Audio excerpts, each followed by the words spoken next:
When I was teaching in Anaheim Lake, my teacher's assistant is a native grandmother, and she was taken from her family when she was 5 and put in a residential school and hid if she spoke her parents, her first language.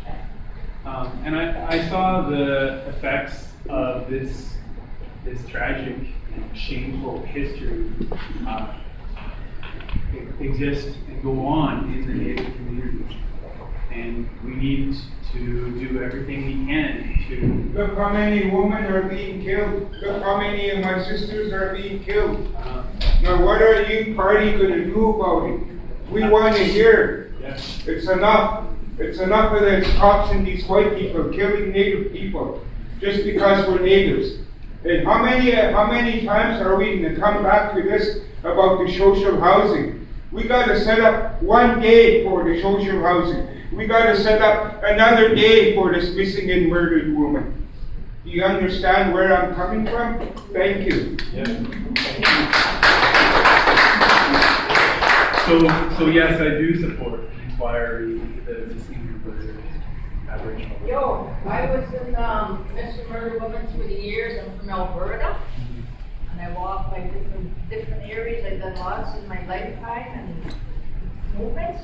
And we got conservatives right out of the province of Alberta. Have you heard about that? There's only one stick in the ocean. Yeah, right on. And right on, we got swiped right out. The rest are Green Party and everything else but conservative in Alberta. That's awesome. Yes. I hope anything here, Green Party, but anything but conservative that kicks the tape.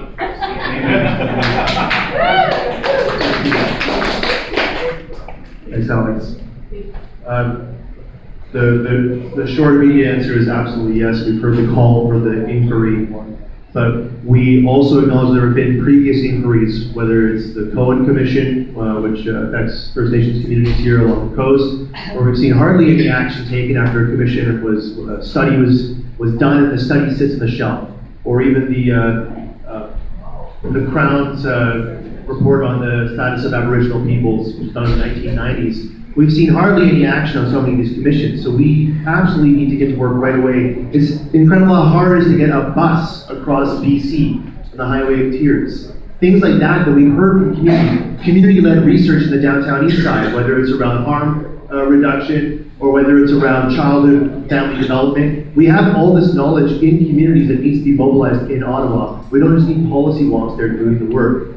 And I also want to say too that the Green Party has put forward an idea called the Council of Canadian Governments, where First Nations, Métis, and Inuit have a seat at the table along with municipal government, provinces, and federal government, so that we're not doing things in silos anymore, and not treating government like different layers of vertical power. We need to share the power horizontally, and we need to begin the work of rethinking what Canada looks like in the 21st century. How do we decolonize ourselves as individuals? How do we decolonize the institutions that we've built up over time that are racist, that are dispossessing people, that are oppressing people? How do we rethink what a just and inclusive Canada looks like? And I believe that the Green Party has the political imagination, more so than the other old major parties right now, to begin having that dialogue in Canada. How do we do this work together? Because we cannot continue to replicate the partnerships of the past.